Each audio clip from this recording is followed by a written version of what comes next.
আপিলা চাপিলা পাঠ পর্ব আমরা শেষ করেছি। আজ থেকে আমরা আবার একটু পিছনের দিকে ফিরে যাব। বিভূতিভূষণের বিভূতিভূষণ বন্দ্যোপাধ্যায়ের কিছু গল্প আমরা এর মধ্যে পড়ে নেওয়ার চেষ্টা করব। বিভূতিভূষণ বন্দ্যোপাধ্যায়ের আজকের গল্পটির নাম অভিশপ্ত। আমার জীবনে সেই একটা অদ্ভুত ব্যাপার সেবার ঘটেছিল। বছর তিনেক আগেকার কথা। আমাকে বরিশালের ওধারে যেতে হয়েছিল একটা কাজে।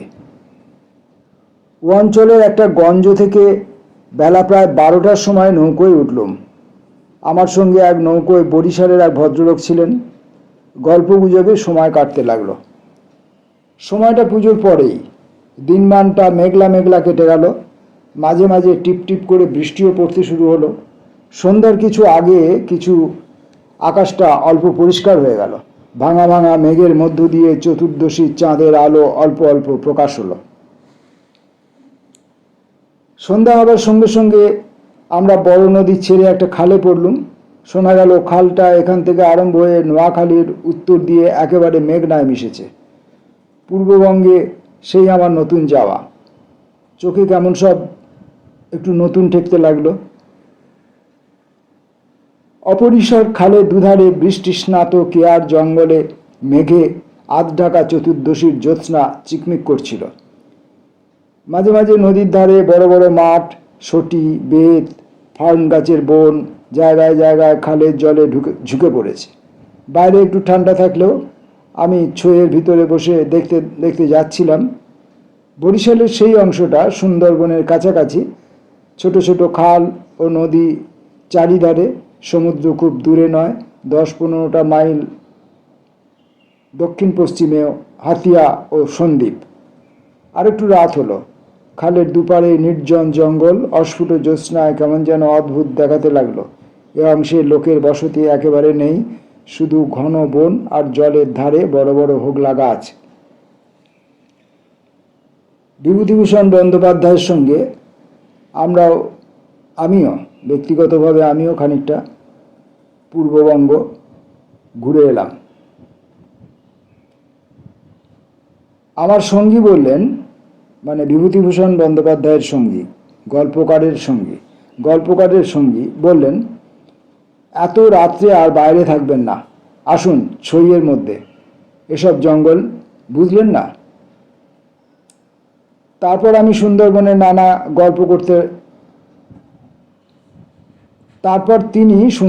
নানা গল্প করতে লাগলেন। তার এক কাকা নাকি ফরেস্ট ডিপার্টমেন্টে কাজ করতেন। তাঁরই লঞ্চে করে তিনি একবার সুন্দরবনের নানা অংশে বেরিয়েছিলেন, সেই সব গল্প। রাত প্রায় 12টার কাছাকাছি হলো। মাঝি আমাদের নৌকোয় ছিল মাত্র একটি। সে বলে উঠল, বাবু, একটু এগিয়ে গিয়ে বড় নদী পড়বে।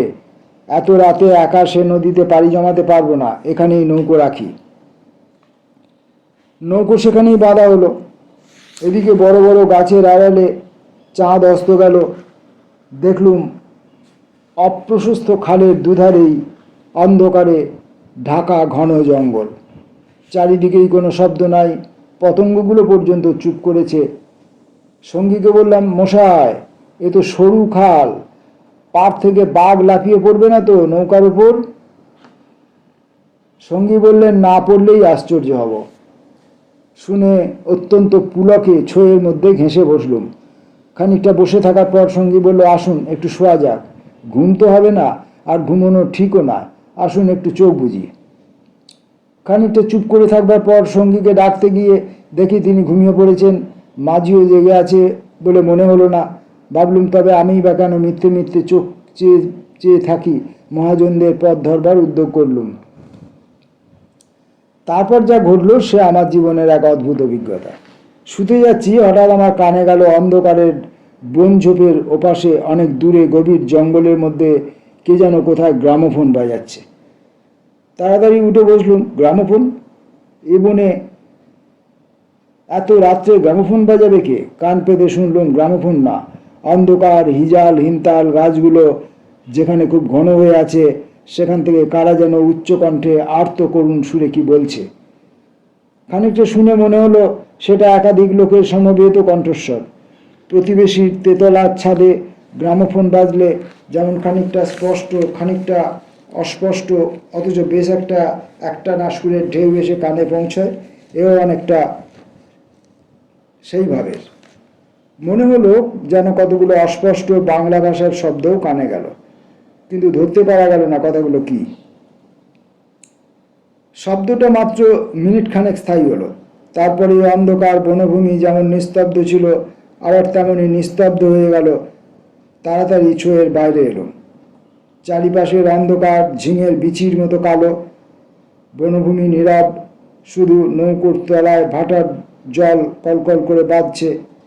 আর শেষ রাত্রের বাতাসে জলের ধারে কি আজবে এক প্রকার অস্পষ্ট শব্দ হচ্ছে। পাড় থেকে দূরে হিজল গাছের কালো গুঁড়িগুলোর অন্ধকারে এক অদ্ভুত চেহারা হয়েছে। ভাবলুম সঙ্গীকে ডেকে তুলি, আবার ভাবলুম বেচারিরা ঘুমোচ্ছে, ডেকে কী হবে, তার চেয়ে বরং নিজে জেগে বসে থাকি। দাঁড়িয়ে দাঁড়িয়ে একটা সিগারেট ধরালুম, তারপর আবার ছোঁয়ের মধ্যে ঢুকতে যাব। এমন সময় সে অন্ধকারে ঢাকা বিশাল বনভূমির কোনো অংশ থেকে সুস্পষ্ট উচ্চ আর্তনাদ, ঝিঝি পোকার রবের মতো তীক্ষ্ণ স্বর তীরের মতো জমাট অন্ধকারের বুক চিরে আকাশে উঠল। ওগো নৌকোযাত্রীরা, তোমরা কারা যাচ্ছ? আমরা শ্বাস বন্ধ হয়ে মলাম, আমাদের ওঠাও ওঠাও, আমাদের বাঁচাও। নৌকোর মাঝিটা ধর্মর করে জেগে উঠল।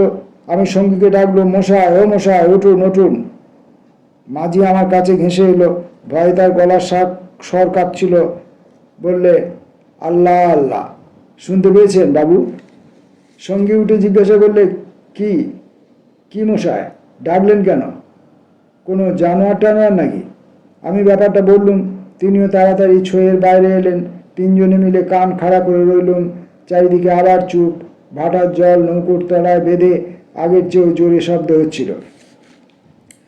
সঙ্গী মাঝিকে জিজ্ঞাসা করলেন, এটা কি তবে? মাঝি বললেন, হ্যাঁ বাবু, বাঁয়েই কীর্তিপাশার গড়, বাঁয়েই কীর্তিপাশার গড়। সঙ্গী বললেন, তবে তুই এত রাত্রে এখানে নৌকা বাঁধলি কেন, বেকুব কোথাকার? মাঝি বললে, তিনজন আছি বলেই রেখেছিলাম বাবু, ভাটার টানে নৌকো পিছিয়ে নেবার তো জো ছিল না। কথাবার্তার ধরন শুনে সঙ্গীকে বললাম, কি মশাই, কি ব্যাপার, আপনি কিছু জানেন নাকি? ভয়ে যত না হোক বিস্ময়ে আমরা কেমন হয়ে গিয়েছিলাম। সঙ্গী বললেন, ওরে, তোর সেই কেরোসিনের ডিবেটা জ্বালা, আলো জেলে বসে থাকা যাক, রাত এখনো ঢের। মাঝিকে বললাম, তুই শব্দটা শুনতে পেয়েছিলি? সে বললে, হ্যাঁ বাবু, আওয়াজ কানে গিয়েই তো আমার ঘুম ভেঙে গেল। আমি আরও দুবার নৌকো বেয়ে যেতে যেতে ও ডাক শুনেছি। সঙ্গী বললেন, এটা এই অঞ্চলের একটা অদ্ভুত ঘটনা। তবে এই জায়গাটা সুন্দরবনের সীমানায় বলে আর এ অঞ্চলে কোনো লোকালয় নেই বলে শুধু নৌকোর মাঝিদের কাছেই এটা সুপরিচিত। এর পেছনে একটা ইতিহাস আছে, সেটা অবশ্য নৌকোর মাঝিদের পরিচিত নয়, সেইটা আপনাকে বলি, শুনুন। তারপর ধুমায়িত কেরোসিনের ডিবার আলোয় অন্ধকার বনের বুকের মধ্যে বসে সঙ্গীর মুখে কীর্তিপাশার গড়ের ইতিহাসটা শুনতে লাগল। 300 বছর আগেকার কথা। মুনিম খাঁ তখন গৌড়ের সুবাদার। এ অঞ্চলে তখন 12 ভূঁইয়ার 2 প্রতাপশালী ভূঁইয়া, রাজা রামচন্দ্র রায় ও ঈশা খাঁ মসনদি আলীর খুব প্রতাপ। মেঘনার মোহনার বাহির সমুদ্র, যাকে এখন সন্দ্বীপ চ্যানেল বলে, সেখানে তখন মগ আর পর্তুগিজ জলদস্যুরা শিকারান্বেষণে সেনপক্ষীর মতো ওত পেতে বসে থাকত। সে সময়ে এরকম জঙ্গল ছিল না। এ সমস্ত জায়গা কীর্তিরায়ের অধিকারে ছিল। এইখানে তার সুদৃঢ় দুর্গ ছিল। মগ জলদস্যুদের সঙ্গে তিনি অনেকবার লড়েছিলেন। তাঁর অধীনে সৈন্য সামন্ত, কামান, যুদ্ধের কোষা সবাই ছিল। সন্দ্বীপ তখন ছিল পর্তুগিজ জলদস্যুদের প্রধান আড্ডা। এদের আক্রমণ থেকে আত্মরক্ষা করবার জন্য এ অঞ্চলের সকল জমিদারকেই সৈন্যবল দৃঢ় করে গড়তে হতো। এ বনের পশ্চিম ধার দিয়ে তখন আর একটা খাল বড় নদীতে পড়ত। বনের মধ্যে তার চিহ্ন এখনো আছে। কীর্তিরায় অত্যন্ত অত্যাচারী এবং দুর্ধর্ষ জমিদার ছিলেন। তাঁর রাজ্যে এমন সুন্দর মেয়ে কমই ছিল। তাঁর রাজ্যে এমন সুন্দর মেয়ে কমই ছিল যে তার অন্তঃপুরে একবার না ঢুকেছে। তাছাড়া তিনি নিজেও এক প্রকার জলদস্যু ছিলেন। তার নিজের অনেকগুলো বড় ছিপ ছিল, আশেপাশে জমিদারি, এমনকি নিজের জমিদারির মধ্যেও সম্পত্তিশালী গৃহস্থের ধনরত্ন, স্ত্রীকন্যা লুটপাট করা, এরূপ মহৎ কার্যে সেগুলি ব্যবহৃত হতো। কীর্তিরায়ের পাশের জমিদারি ছিল কীর্তিরায়ের এক বন্ধু। এরা ছিলেন চন্দ্রদ্বীপের রাজা রামচন্দ্র রায়দের পত্তনিদার। অবশ্য সে সময় অনেক পত্তনিদার ক্ষমতা এখনকার স্বাধীন রাজাদের চেয়ে বেশি ছিল। কীর্তিরায়ের বন্ধু মারা গেলে তার তরুণ বয়স্ক পুত্র নরনারায়ণ রায় পিতার জমিদারির ভার পান। নরনারায়ণ তখন সবে যৌবনে পদার্পণ করেছেন, অত্যন্ত সুপুরুষ, বীর ও শক্তিমান। নরনারায়ণ কীর্তিরায়ের পুত্র চঞ্চল রায়ের সমবয়সী ও বন্ধু। সেবার কীর্তিরায়ের নিমন্ত্রণে নরনারায়ণ তার রাজ্যে দিন কতকের জন্য বেড়াতে এলেন। চঞ্চল রায়ের তরুণ পত্নী লক্ষ্মী দেবী স্বামীর বন্ধু নরনারায়ণকে দেবরের মতো স্নেহের চোখে দেখতে লাগলেন। দু একদিনের মধ্যেই কিন্তু সে স্নেহের চোটে নরনারায়ণকে বিব্রত হয়ে উঠতে হলো। নরনারায়ণ রায় তরুণ বয়স্ক হলেও একটু গম্ভীর প্রকৃতির। বিদ্যুৎ চঞ্চলা তরুণী বন্ধুপত্নীর ব্যঙ্গ পরিহাসে গম্ভীর প্রকৃতির নরনারায়ণের মান বাঁচিয়ে চলা দুষ্কর হয়ে উঠল। স্নান করে উঠেছেন, মাথায় তাজ খুঁজে পাওয়া যায় না, নানা জায়গায় খুঁজে হয়রান হয়ে তার আশা ছেড়ে দিয়ে বসে আছেন। হঠাৎ কখন নিজের বালিশ তুলতে গিয়ে দেখেন তার নিচেই তাজ চাপা আছে, যদিও এর আগেও তিনি বালিশের নিচে খুঁজেছেন। তার প্রিয় তরবারিখানা দুপুর থেকে বিকেলের মধ্যে 5 বার হারিয়ে গেল, আর 5 বারই সম্পূর্ণ অপ্রত্যাশিত স্থান থেকে খুঁজে পাওয়া গেল। তাম্বুলে এমন সব দ্রব্যের সমাবেশ হতে লাগলো যা কোনো কালেই তাম্বুলের উপকরণ নয়। তরল মস্তিষ্ক বন্ধুপত্নীকে কিছুতেই এঁটে উঠতে না পেরে অত্যাচারিত জর্জরিত নরনারায়ণ রায় ঠিক করলেন তার বন্ধুর স্ত্রীটি একটু ছিটগ্রস্ত। বন্ধুর দুর্দশায় চঞ্চল রায় মনে মনে খুব খুশি হলেও বাইরে স্ত্রীকে বললেন, 2 দিনের জন্য এসেছে বেচারি, ওকে তুমি যেরকম বিব্রত করছো ও আর কখনো এখানে আসবে না। দিন কয়েক এরকম কাটবার পর কীর্তি রায়ের আদেশে চঞ্চল রায়কে কি কাজে হঠাৎ গৌড়ে যেতে হলো। নরনারায়ণ রায় ও বন্ধুপত্নী কখন কি করে বসে সেই ভয়ে দিন কতক শশঙ্ক অবস্থায় কালযাপন করার পর নিজের বজ্রায় উঠে হাঁপ ছেড়ে বাঁচলেন। যাবার সময় লক্ষ্মী দেবী বলে দিলেন, এবার আবার যখন আসবে ভাই, এমন একটি বিশ্বস্ত লোক সঙ্গে এনো যে দিনরাত তোমার জিনিসপত্র ঘরে বসে চৌকি দেবে, বুঝলে তো? নরনারায়ণ রায়ের বজ্রা রায়মঙ্গলের মোহনা ছাড়িয়ে যাবার একটু পরেই জল ওষুধের দ্বারা আক্রান্ত হলো। তখন মধ্যাহ্নকাল, প্রখর রৌদ্রে বজ্রার দক্ষিণ দিকের দিকবলায় প্রসারিত জলরাশি সানানো তলোয়ারের মতো ঝকঝক করছিল। সমুদ্রের সে অংশে এমন কোনো নৌকো ছিল না যারা সাহায্য করতে আসতে পারে। সেটা রায়মঙ্গল আর কালাবদর নদীর মুখ, সামনেই 12 সমুদ্র, সন্দ্বীপ চ্যানেল জলদস্যুদের প্রধান ঘাঁটি। রায়মঙ্গল ও কালাবদর নদীর মুখ, সামনেই 12 সমুদ্র, সন্দ্বীপ চ্যানেল জলদস্যুদের প্রধান ঘাঁটি। নরনারায়ণের বজ্রারক্ষীরা কেউ হত হলো, কেউ সাংঘাতিক জখম হলো। নিজে নরনারায়ণ দস্যুদের আক্রমণ প্রতিহত করতে গিয়ে উরুদেশে কিসের খোঁচা খেয়ে জ্ঞান শূন্য হয়ে পড়লেন। জ্ঞান হলে দেখতে পেলেন তিনি এক অন্ধকার স্থানে শুয়ে আছেন, তার সামনে কি যেন একটা বড় নক্ষত্রের মতো জ্বলছে। খানিকক্ষণ জোরে চোখের পলক ফেলবার পর তিনি বুঝলেন যাকে নক্ষত্র বলে মনে হয়েছিল তা প্রকৃতপক্ষে একটি অতি ক্ষুদ্র গবাক্ষ পথে আগত দিবালোক। নরনারায়ণ দেখলেন তিনি একটি অন্ধকার কক্ষের আর্দ্র মেঝের উপর শুয়ে আছেন। ঘরের দেওয়ালে স্থানে স্থানে সবুজ শ্যাওলার দল গজিয়েছে। আরও কদিন, আরও করাত কেটে গেল, কেউ তার জন্য কোনো খাদ্য আনলে না। তিনি বুঝলেন যারা তাকে এখানে এনেছে তাকে না খেতে দিয়ে মেরে ফেলাই তাদের উদ্দেশ্য।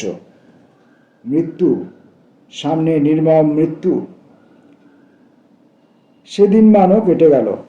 আঘাতজনিত ব্যথা এবং ক্ষুধাতৃষ্ণায় অবসন্ন দেহ নরনারায়ণের চোখের সামনে থেকে গবাক্ষ পথের শেষ দিবালোক মিলিয়ে গেল। তিনি অন্ধকার ঘরের পাষাণ শয্যায় ক্ষুধা কাতর দেহ প্রসারিত করে অধীরভাবে মৃত্যুর অপেক্ষা করতে লাগলেন। প্রকৃতির একটা ক্লোরোফর্ম আছে, যন্ত্রণা পেয়ে মরছে এমন প্রাণীকে মৃত্যু যন্ত্রণা থেকে বাঁচাবার জন্য সেটা মুমূর্ষু প্রাণীকে অভিভূত করে। ধীরে ধীরে যেন সেই দয়াময়ী মৃত্যু তন্দ্রা এসে তাকে আশ্রয় করল। অনেকক্ষণ পরে, কতক্ষণ পরে তা তিনি বুঝতে পারলেন না, হঠাৎ আলো চোখে লেগে তার তন্দ্রা ঘোর কেটে গেল। বিস্মিত নরনারায়ণ চোখ মেরে দেখলেন তার সামনে প্রদীপহস্তে দাঁড়িয়ে তার বন্ধুপত্নী লক্ষ্মী দেবী। কথা বলতে গিয়ে লক্ষ্মী দেবীর ইঙ্গিতে নরনারায়ণ থেমে গেলেন। লক্ষ্মী দেবী হাতের প্রদীপটি আঁচল দিয়ে ঢেকে নরনারায়ণকে তার অনুসরণ করতে ইঙ্গিত করলেন। একবার নরনারায়ণের সন্দেহ হলো, এসব স্বপ্ন নয় তো। কিন্তু ওই যে দীপশিখার উজ্জ্বল আলোয় আর্দ্র ভিত্তিগাত্রের সবুজ শ্যাওলার দল স্পষ্ট দেখা যায়। নরনারায়ণ শক্তিমান যুবক, ক্ষুধায় দুর্বল হয়ে পড়লেও নিশ্চিত মৃত্যুর গ্রাস থেকে বাঁচবার উৎসাহে তিনি দৃঢ়পদে অগ্রবর্তিনী ক্ষিপ্রগামিনী বন্ধুপত্নীর পশ্চাৎ পশ্চাৎ চললেন। একটা বক্রগতি পাথরের সিঁড়ি দিয়ে উপরে উঠে একটি দীর্ঘ সুড়ঙ্গ পার হবার পর তিনি দেখলেন যে তারা কীর্তি রায়ের প্রাসাদের সামনে খালধারে এসে পৌঁছেছেন। লক্ষ্মী দেবী একটা ছোট বেতে বোনা থলি বার করে তার হাতে দিয়ে বললেন, এতে খাবার আছে, এখানে খেও না। তুমি সাঁতার জানো, খাল পার হয়ে ওপারে গিয়ে কিছু খেয়ে নাও, তারপর যত শীঘ্রই পারো পালিয়ে যাও। ব্যাপার কি নরনারায়ণ রায় একটু একটু বুঝলেন। তার বিস্তৃত জমিদারি কীর্তি রায়ের জমিদারির পাশেই, এবং তার অবর্তমানে কীর্তি রায়ই দনুজ মর্দনের বংশধরদের ভবিষ্যৎ পত্তনিদার। অতএব বড় বিস্তৃত ভূসম্পত্তি সৈন্য সামন্ত কীর্তি রায়ের হাতে এলে তিনি কি আর কিছু গ্রাহ্য করবেন? কীর্তি রায় যে মাথা নিচু করে আছেন, তার কি এই কারণ নয় যে তার এক পাশে থাকলো বাকলা চন্দ্ররূপ, অন্য পাশে ভুলুয়ার প্রভাবশালী ভূঁইয়া রাজা লক্ষণ মাণিক্য?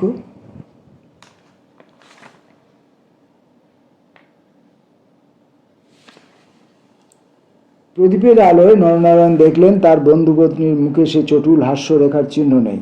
তার মুখখানি সহানুভূতিতে ভরা, মাতৃমুখের মতন স্নেহকমল হয়ে এসেছে।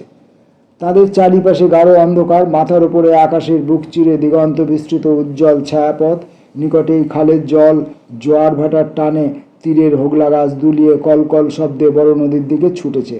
নরনারায়ণ আবেগপূর্ণ সুরে জিজ্ঞাসা করলেন, বউ ঠাকরুন, চঞ্চল কি এর মধ্যে আছে? লক্ষ্মী দেবী বললেন, না ভাই, তিনি কিছু জানেন না। এসব শ্বশুর ঠাকুরের কীর্তি, এই জন্যে তাকে অন্য জায়গায় পাঠিয়েছেন। এখন আমার মনে হচ্ছে গৌর টৌর সব মিথ্যে। নরনারায়ণ দেখলেন লজ্জায় দুঃখে তার বন্ধুপত্নীর মুখ বিবর্ণ হয়ে উঠেছে। লক্ষ্মী দেবী আবার বললেন, আমি আজ জানতে পারি খিড়কিগড়ের পাইক সর্দার আমায় মা বলে, তাকে দিয়ে দুপুর রাতের পাহারা সব সরিয়ে রেখেছিলাম, তাই। নরনারায়ণ বললেন, বউ ঠাকুরুন, আমার এক বোন ছেলেবেলায় মারা গিয়েছিল, তুমি আমার সেই বোন, আজ আবার ফিরে এলে। লক্ষ্মীদেবীর পদ্মের মতো মুখখানি চোখের জলে ভরে গেল। একটু ইতস্তত করে বললেন, ভাই, বলতে সাহস পাইনি, তবু একটা কথা বলছি, বোন বলে যদি রাখো। নরনারায়ণ জিজ্ঞাসা করলেন, কি কথা বউ ঠাকুরুন? লক্ষ্মীদেবী বললেন, তুমি আমার কাছে বলে যাও যে শ্বশুর ঠাকুরের কোনো অনিষ্ট চিন্তা তুমি করবে না। নরনারায়ণ রায় একটুখানি কি ভাবলেন, তারপর বললেন, তুমি আমার প্রাণ দিলে বউ ঠাকুরুন, তোমার কাছে বলে যাচ্ছি, তুমি বেঁচে থাকতে আমি তোমার শ্বশুরের কোনো অনিষ্ট চিন্তা করব না। বিদায় নিতে গিয়ে নরনারায়ণ একবার জিজ্ঞাসা করলেন, বউ ঠাকুরুন, তুমি ফিরে যেতে পারবে তো? লক্ষ্মীদেবী বললেন, আমি ঠিক যাব, তুমি কিন্তু যতদূর পারো সাঁতার দিয়ে গিয়ে তারপর ডাঙায় উঠে চলে যেও। নরনারায়ণ রায় সেই ঘন কৃষ্ণ অন্ধকারের মধ্যে নিঃশব্দে খালের জলে পড়ে মিলিয়ে গেলেন। লক্ষ্মীদেবীর প্রদীপটা অনেকক্ষণ বাতাসে নিভে গিয়েছিল। তিনি অন্ধকারের মধ্য দিয়ে শ্বশুরের ঘরের দিকে ফিরলেন। একটু দূরে গিয়েই তিনি দেখতে পেলেন পাশের ছোট খালটায় দুখানা ছিপ মশালের আলোয় সজ্জিত হচ্ছে। ভয়ে তার বুকের রক্ত জমে গেল। সর্বনাশ, এরা কি তবে জানতে পেরেছে? দ্রুতপদে অগ্রসর হয়ে গুপ্ত সুড়ঙ্গের মুখে এসে তিনি দেখলেন সুড়ঙ্গের পথ খোলাই আছে। তিনি তাড়াতাড়ি সুড়ঙ্গের মধ্যে ঢুকে পড়লেন। কীর্তি রায় বুঝতেন নিজের হাতের আঙুলও যদি বিষাক্ত হয়ে ওঠে তো তাকে কেটে ফেলাই সমস্ত শরীরের পক্ষে মঙ্গল। পরদিন আবার দিনের আলো ফুটে উঠল। লক্ষ্মী দেবীকে আর কেউ কোনোদিন দেখেনি। রাতের হিংস্র অন্ধকার তাকে গ্রাস করে ফেলেছিল। নরনারায়ণ রায় নিজের রাজধানীতে বসে সব শুনলেন। গুপ্ত সুড়ঙ্গের দুধারের মুখ বন্ধ করে কীর্তি রায় তার পুত্রবধূর শ্বাস রোধ করে তাকে হত্যা করেছেন। শুনে তিনি চুপ করে রইলেন। এর কিছুদিন পর তার কানে গেল বাসুন্তার লক্ষণ রায়ের মেয়ের সঙ্গে শীঘ্র চঞ্চলের বিয়ে। সেদিন রাত্রে চাঁদ উঠলে নিজের প্রাসাদ শিখরে বেড়াতে বেড়াতে চারিদিকে শুভ্র সুন্দর আলোয় সাগরের দিকে দৃষ্টিপাত করে দৃঢ়চিত্ত নরনারায়ণ রায়েরও চোখের পাতা যেন ভিজে উঠল। তার মনে হলো তার অভাগিনী বউ ঠাকুরানীর হৃদয় নিঃসারিত নিষ্পাপ অকলঙ্ক পবিত্র স্নেহের ঢেবে সারা জগৎ ভেসে যাচ্ছে। মনে হলো তারই অন্তরের শ্যামলতায় জ্যোৎস্না ধৌত বনভূমির অঙ্গে অঙ্গে শ্যামল সুন্দর শ্রী নীরব আকাশের তলে তারই চোখের দুষ্ট হাসিটি তারায় তারায় নবমল্লিকার মতো ফুটে উঠেছে। নরনারায়ণ রায়ের পূর্বপুরুষেরা ছিলেন দুর্ধর্ষ ভূমধ্যিকারী দস্যু। হঠাৎ পূর্বপুরুষের সেই বর্বর রক্ত নরনারায়ণের ধমনীতে নেচে উঠল। তিনি মনে মনে বললেন, আমার অপমান আমি একরকম ভুলেছিলাম বউ ঠাকুরুন, কিন্তু তোমার অপমান আমি সহ্য করব না কখনো। কিছুদিন কেটে গেল। তারপর একদিন এক শীতের ভোর রাত্রির কুয়াশা কেটে যাওয়ার সঙ্গে সঙ্গে দেখা গেল কীর্তি রায়ের গড়ের খালের মুখ ছিপে সুলুপে জাহাজে ভরে গিয়েছে। তোপের আওয়াজে কীর্তি রায়ের প্রাসাদ দুর্গের ভিত্তি ঘন ঘন কেঁপে উঠতে লাগলো। কীর্তি রায় শুনলেন আক্রমণকারী নরনারায়ণ রায়, সঙ্গে দুরন্ত পর্তুগিজ জলদস্যু সিবাস্টিও গঞ্জালেস। উভয়ের সম্মিলিত বহরের 40খানা কোষা খালের মুখে চড়াও হয়েছে। পুরা বহরের বাকি অংশ নদীতে দাঁড়িয়ে। এই আক্রমণের জন্য কীর্তি রায় পূর্ব থেকে প্রস্তুত ছিলেন না নরনারায়ণের সঙ্গে গঞ্জালেসের যোগদানের জন্য। রাজা রামচন্দ্র রায় এবং রাজা লক্ষণ মাণিক্যের সঙ্গে গঞ্জালেসের কয়েক বৎসর ধরে শত্রুতা চলে আসছে। এ অবস্থায় গঞ্জালেস যে তাদের পত্তনিদার নরনারায়ণ রায়ের সঙ্গে যোগ দেবে এ নিয়ে রায়ের কাছে সম্পূর্ণ প্রত্যাশিত ঘটনা। তাহলেও কীর্তি রায়ের গড় থেকেও তোপ চলল। গঞ্জালেস সুদক্ষ নৌবীর। তার পরিচালনায় 10খানা সুলুপ চড়া ঘুরে গড়ের পাশের ছোট খালে ঢুকতে গিয়ে কীর্তি রায়ের নওয়ারায় এক অংশ দ্বারা বাধাপ্রাপ্ত হলো। গড়ের কামান সেদিকে এত প্রখর যে খালের মুখে দাঁড়িয়ে থাকলে বহর মারা পড়ে। গঞ্জালেস 2খানা কামানবাহী সুলুপ ছোট খালের মুখে রেখে বাকিগুলো সেখান থেকে ঘুরিয়ে এনে চড়ার পিছনে দাঁড় করালে। গঞ্জালেসের অধীনস্থ অন্যতম জলদস্যু মাইকেল রোজারিও ডি ভেগা এই ছোট্ট বহর খালে ঢুকিয়ে গড়ের পশ্চিম দিক আক্রমণ করার জন্য আদিষ্ট হলো। অতর্কিত আক্রমণে কীর্তি রায়ের নওয়ারা শত্রুবহর কর্তৃক ছিপ আঁটা বোতলের মতন খালের মধ্যে আটকে গেল।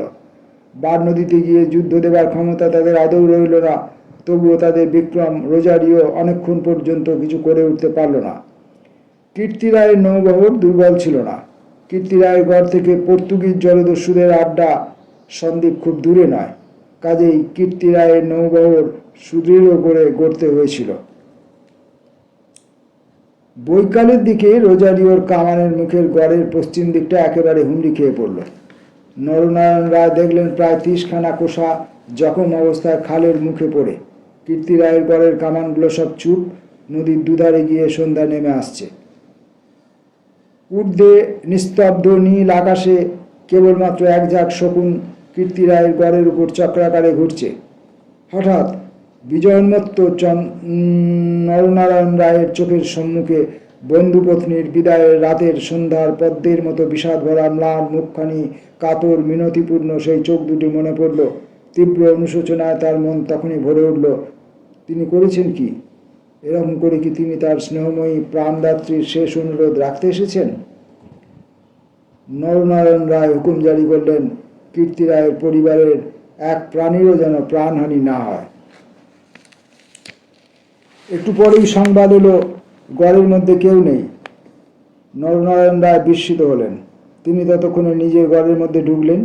তিনি এবং গঞ্জালেস গড়ের সমস্ত অংশ তন্ন তন্ন করে খুঁজলেন, দেখলেন সত্যিই কেউ নেই। পর্তুগিজ বহরের লোকেরা গড়ের মধ্যে লুটপাট করতে গিয়ে দেখলে মূল্যবান দ্রব্যাদি বড় কিছু নেই। পরদিন দ্বীপ্রহর পর্যন্ত লুটপাট চলল। কীর্তি রায়ের পরিবারের এক প্রাণীরও সন্ধান পাওয়া গেল না। অপরাহ্নে কেবলমাত্র দুখানা সুলুক খালের মুখে পাহারা রেখে নরনারায়ণ রায় ফিরে চলে গেলেন। এই ঘটনার দিন কয়েক পরে পর্তুগিজ জলদস্যুর দল লুটপাট করে চলে গেল। কীর্তি রায়ের এক কর্মচারী গড়ের মধ্যে প্রবেশ করে।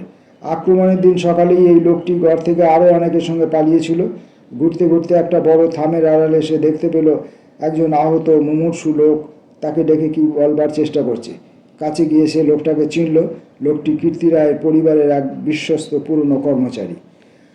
তার মৃত্যুকালীন অস্পষ্ট বাক্যে আগন্তুক কর্মচারীটি মোটামুটি যা বুঝল তাতেই তার কপাল ঘেমে উঠল। সে বুঝল কীর্তি রায় তার পরিবারবর্গ এবং ধনরত্ন নিয়ে মাটির নিচের এক গুপ্ত স্থানে আশ্রয় নিয়েছেন এবং এই লোকটি একমাত্র তার সন্ধান জানে। তখনকার আমলে এই গুপ্ত গৃহগুলি প্রায় সকল বাড়িতেই থাকতো এবং এর ব্যবস্থা এমন ছিল যে বাইরে থেকে কেউ এগুলো না খুলে দিলে তা থেকে বেরোবার উপায় ছিল না। কোথায় সে মাটির নিচে ঘর তা স্পষ্ট করে বলবার আগেই আহত লোকটি মারা গেল। বহু অনুসন্ধানেও গড়ের কোনো অংশে যে গুপ্ত গৃহ ছিল তাকেও সন্ধান করতে পারল না।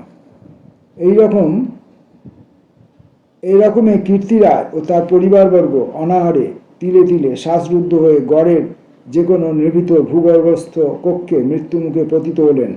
তার আর কোনো সন্ধানই হলো না। সেই বিরাট প্রাসাদ দুর্গের পর্বত প্রমাণ মাটি পাথরের চাপে হতভাগ্যদের সাদা হাড়গুলো কোন বায়ুশূন্য অন্ধকারে ভূগর্ভে তিলে তিলে গুঁড়ো হচ্ছে কেউ তার খবর পর্যন্ত জানে না। ওই ছোট খালটা প্রকৃতপক্ষে সন্দীপ চ্যানেলেরই একটা খাড়ি। খাড়ির ধার থেকে একটুখানি গেলে গভীর অরণ্যের ভিতর কীর্তি রায়ের গড়ের বিশাল ধ্বংসস্তূপ এখনও বর্তমান আছে, দেখা যাবে। খাল থেকে কিছু দূরে অরণ্যের মধ্যে 2 সার প্রাচীন বকুল গাছ দেখা যাচ্ছে। এখন এ বকুল গাছের সারের মধ্যে দুর্ভেদ্য জঙ্গল আর শুলো কাঁটার বন। তখন এখানে রাজপথ ছিল। আর খানিকটা গেলে একটা বড় দিঘি চোখে পড়বে। তারই দক্ষিণে কুঁচো ইটের জঙ্গলাবৃত স্তূপে অর্ধপ্রথিত হাঙরমুখ পাথরের কড়ি ভাঙা থামের অংশ। 12 ভূঁইয়াদের বাংলা থেকে, রাজা প্রতাপাদিত্য রায়ের বাংলা থেকে বর্তমান যুগের আলোয় উঁকি মারছে।